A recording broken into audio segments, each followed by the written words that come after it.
भारत मंत्र news channel में आपका स्वागत है। धन्यवाद जी। जी, आप जो राशन किट वितरण कर रहे हो, हाँ जी। वो आपको ट्रस्ट या कमेटी बना रखी है या राज्य सरकार की तरफ से है या आपकी पर्सनली तरफ से है?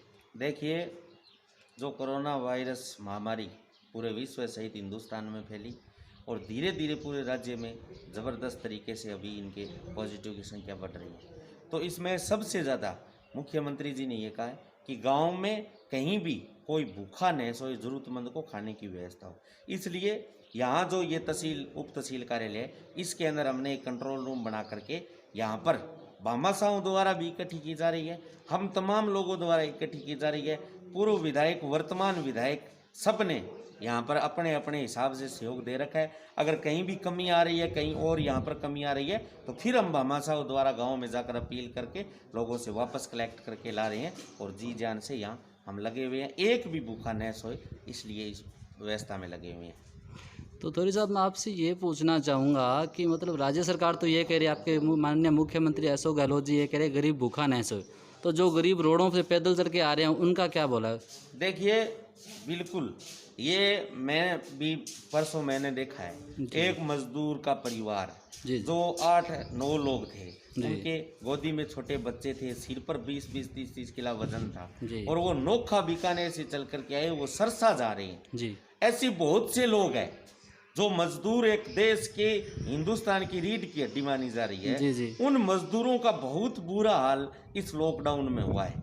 हम अपील भी कर रहे हैं मजदूरों से कि जहां भी रहो, आप उस जगह पर रहो, आपकी व्यवस्था की जाएगी, लेकिन कहीं न कहीं व्यवस्था हो सकता है नहीं हो रही है, उस वजह से वो मजदूर घर पर जाना चाह रहे हैं। और मैं एक उदाहरण के तौर पर आपको कहना चाह रहा हूँ, यूपी की योगी सरकार ने जिस तरह से कल कोटा के अंदर 250 बसें भेज करके जो बड़े पूंजीपति लोगों के बच्चे हैं, जो लड़के पढ़ाई कर रहे हैं उच्च स्तर की, उन बच्चों की बसों से व्यवस्था करके उनको गांव ले जाया जा रहा है। तो मैं राज्यों की और केंद्र की सरकार को आपके चैनल के माध्यम से कहना चाहता हूं, और हमारा ये दर्द है, हमारे सीने में बड़ा दुख होता है तब हम मजदूर और उन लोगों की हालात देख रहे हैं। तो जो आज भी हजारों लोग सड़कों के ऊपर पैदल घूम रहे हैं, उनको गांवों में कोरोना का बिल्कुल डर है और सरकार ने भी कहा है, प्रशासन और सरकार ने जो गाइडलाइन दी है आप उसके हिसाब से चलो। तो उसमें आप दूरी बनाए रखो, आप मास्क लगाओ, हाथों को धो, किसी को छुओ मत। तो वो लोग गांव में अगर कहीं चल रहे हैं पैदल रास्ते में तो उनको पानी तक नहीं पिला रही हैं, इतना गांवों के अंदर कोरोना का डर है। तो उन लोगों की मुसीबतें और बढ़ती जा रही है। इसलिए दोनों सरकारों से मेरा निवेदन है, मजदूर जहां कहीं भी है वो देश की रीढ़ की हड्डी है, उसको उनके घर तक सुरक्षित पहुंचाने के लिए सरकारी व्यवस्था करें। तो थोड़ी साहब एक चीज़ और भी, एक पॉइंट और बता देता हूँ आपको कि आप मुझे ये बताइए, जैसे राशन किट वितरण कर रहे हैं आप, चाहे राज्य सरकार करो, चाहे भामाशाह करो, चाहे आप पर्सनल तरीके से करो, ये बहुत अच्छा पुण्य का काम है।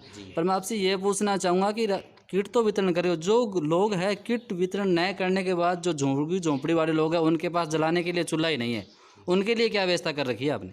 देखिए, हम तमाम उन लोगों के लिए, जैसे आप नौर के अंदर देखा है, अपनी रसोई चल रही है जिसमें रोजाना 10,000 लोगों का नौर विधायक अमित चाचा के नेतृत्व में खाना घर घर तक जा रहा है। हमने लोगों को यहाँ तक कहा है कि आपके पास अगर कोई पल्लू क्षेत्र में व्यवस्था ना हो, खाना बनाने की भी व्यवस्था ना हो, तो हमारे यूथ के जो लोग हैं वॉलंटियर, वो साथी और पूरा पल्लू का तहसील का प्रशासन और पुलिस के जवान सब इस व्यवस्था में लगे हुए हैं। उनको अगर कहीं भी दिक्कत आ रही है, 20, 30, 50 आदमी जो खाना पका नहीं सकते हैं, उनके पास साधन नहीं है, तो बिल्कुल हम खाना उनको पका करके भेजने के लिए तैयार हैं। तो जी ये गांव में जगह जगह पे जैसे युवा छात्र नेता है या युवा कोई लीडर है, XYZ कोई भी है, वो जगह जगह पे बैरिकेड लगा के बैठे हैं, आपको पता है इस बात का? बैरिकेड लगा रखे हैं, रोज शायद सुना है, और बदतमीजी भी करते हैं। कल मेरे साथ भी ये वारदात हुई थी, इसके बारे में आप क्या कहना चाहेंगे? मेरा ये कहना है, तमाम साथियों से मैंने अपील भी की है, मैंने राजस्थान पत्रिका में एक स्टेटमेंट भी लगाया है कि आप अपने गांव की, अपने घर की, अपने मोहल्ले की सुरक्षा रखो। आप सड़कों के ऊपर, हाईवे के ऊपर इस तरह से नाके लगाने से कोई मतलब नहीं है उन नाकों का, क्योंकि ये तो लॉकडाउन की धज्जियां उड़ा रहे हैं। मैंने युवाओं से अपील भी की है कि सिर्फ गांव की निगरानी रखो, गांव में कोई भी व्यक्ति संदिग्ध आए उसको रोको टोको। गांव में कहीं दूसरे राज्य से मजदूर आए हैं या कहीं दूसरे जिले से आए जहां पॉजिटिव ज्यादा है कोरोना के केस, उन लोगों को होम आइसोलेशन के लिए प्रशासन को सूचना दो और उनको 14 दिन तक होम आइसोलेशन में रखो। लेकिन जो आप सड़कों के ऊपर इस तरह से, मेरे एक दनिया सर की मैं आपको घटना बताना चाहता हूँ। ये जो आप कह रहे हो ये बैरिकेड लगा के जो लोग, जो नौजवान खड़े हैं, उन्होंने एक कोई रस्सी लगा रखी थी सड़क के ऊपर। बेचारा किसान खेत से आया, कोई मोटरसाइकिल लेकर के साथी, तो उनके वो बिल्कुल तार दिखा नहीं, उनके यहाँ रस्सी गले के अंदर लगी है। हो सकता है उससे उनके गंभीर चोट आने से मौत भी हो जाए। ऐसा नहीं करना चाहिए युवाओं को।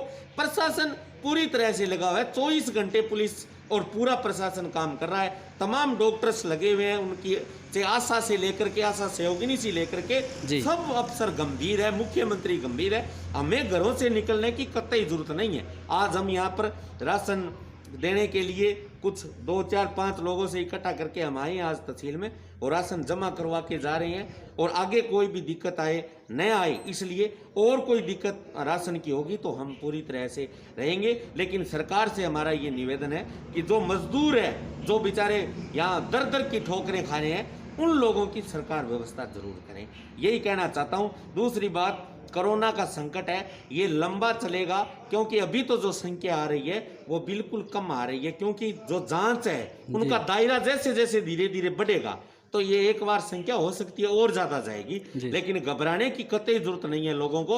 आप सोशल डिस्टेंस मतलब बनाए रखो, दूरी बनाए रखो 1 मीटर की, और मुंह पर मास्क, हाथ धोते रहो, घर में रहो, घर से बाहर कोई भी व्यक्ति ना निकले।